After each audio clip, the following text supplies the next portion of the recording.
नमस्कार दोस्तों, क्या आप जानते हैं हमारे कॉलेजों में हर साल सैकड़ों दलित बच्चे सिर्फ अपनी जाति के कारण पढ़ाई छोड़ देते हैं या फिर जान दे देते हैं। जैसे रोहित वेमुला, जो हैदराबाद यूनिवर्सिटी में पढ़ाई करता था लेकिन जाति के ताने सह न सका और आत्महत्या कर ली।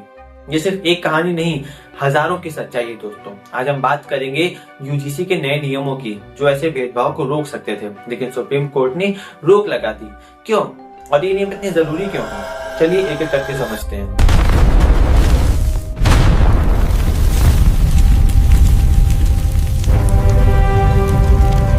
पहले जानते हैं यूजीसी के नियम क्या थे। यूजीसी मतलब यूनिवर्सिटी ग्रांट्स कमीशन, जो कॉलेजों को चलाने के लिए नियम बनाता है। ये नए नियम कहते थे कि हर कॉलेज में जाति भेदभाव रोकने के लिए कमेटी बनेगी। इसमें एससी, एसटी और ओबीसी के लोग जरूर होंगे और अगर कोई दलित छात्र को तंग करता है तो उसकी शिकायत सुनी जाएगी और सजा भी मिलेगी। ये नियम सिर्फ दलितों के लिए नहीं बल्कि सबको बराबरी देने के लिए थे। सोचिए अगर ये लागू होते तो कॉलेज कैसा सुरक्षित जगह बन जाता। अब सोचिए अगर ये नियम लागू हो जाते तो क्या क्या फायदे होते। सबसे बड़ा फायदा, दलित बच्चे बिना डर के पढ़ाई कर पाते, कोई उन्हें आरक्षण वाला कहकर ताना नहीं मारता। दूसरा, कमेटी में उनके अपने लोग होते जो उनकी बात समझते और फिर मदद भी करते। तीसरा, कॉलेज में सब बराबर महसूस करते, कोई ऊंच नीच वाली भावना नहीं रहती। चौथा, सुसाइड के केस कम हो जाते क्योंकि सपोर्ट सिस्टम मजबूत होता। और पांचवा, पूरे देश में एकता बढ़ जाती क्योंकि भेदभाव कम होने से समाज मजबूत बनता है। दोस्तों, क्या आप जानते हैं यूजीसी के डेटा से पता चलता है कि 2019 से 2024 तक भेदभाव के केस 118% बढ़ गए, 173 से 378 हो गए। अगर नियम लागू होते ये नंबर गिरते। ये नियम नफरत फैलाने वाले नहीं बल्कि प्यार और बराबरी बढ़ाने वाले थे। अब सुनिए असली कहानियां जो बताती हैं कि दलित छात्रों को कितना भेदभाव सहना पड़ता है। हर साल अनगिनत केस सामने आते हैं। जैसे रोहित वेमुला 2016 में हैदराबाद यूनिवर्सिटी में दलित छात्र था, उसे जाति के नाम पर तंग किया गया, स्टाइपेंड बंद कर दिया गया, आखिरकार उसने सुसाइड कर लिया। यहाँ पिछले 10 साल में 9 दलित छात्रों ने ऐसे ही जान दे दी अपनी।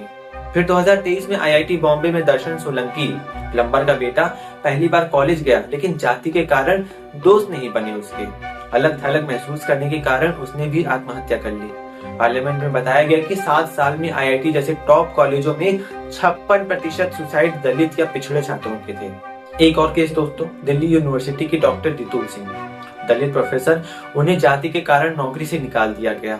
वो 6 महीने से प्रोटेस्ट कर रही हैं, यानी धरना प्रदर्शन दे रही हैं। पुलिस ने उन्हें मारा भी। और यूजीसी का डेटा 2019 से 2024 में 1160 यानी 1160 शिकायतें आई, हर साल बढ़ रही हैं। आईआईटीज में दलित पीएचडी छात्र सिर्फ 6 से 14% हैं, जबकि रिजर्वेशन 15% है। टीचर उन्हें कम मार्क्स देते हैं, ग्रुप्स में नहीं लेते। दोस्तों, ये सिर्फ कुछ केस हैं, लेकिन हजारों छात्र रोज चुपचाप सहते हैं। क्या ये सही है? दोस्तों, आप सोचिए, यूजीसी नियम से नफरत क्यों? ये तो भेदभाव रोकने वाले थे, ना कि नया भेदभाव बनाने वाले। ये सबको बराबर मौका देते हैं ताकि कोई पीछे न छूट जाए। अगर लागू होते तो दलित बच्चे डॉक्टर, इंजीनियर बनकर देश को आगे ले जाते। ये नियम समाज को जोड़ते, ना कि तोड़ते। जो कहते हैं कि ये डिवाइड करने वाला था, वो असल में पुरानी सोच रखते हैं। चलिए इसे सपोर्ट करते हैं क्योंकि बराबरी सबका हक है। तो दोस्तों, यूजीसी नियम जरूरी थे लेकिन रोक लग गई। क्या आप सोचते हैं कि ये रोक लगना जरूरी था? कमेंट में बताइए, कैसे नियम वापस लेने चाहिए। याद रखिए, बदलाव हमसे शुरू होता है। जय हिंद।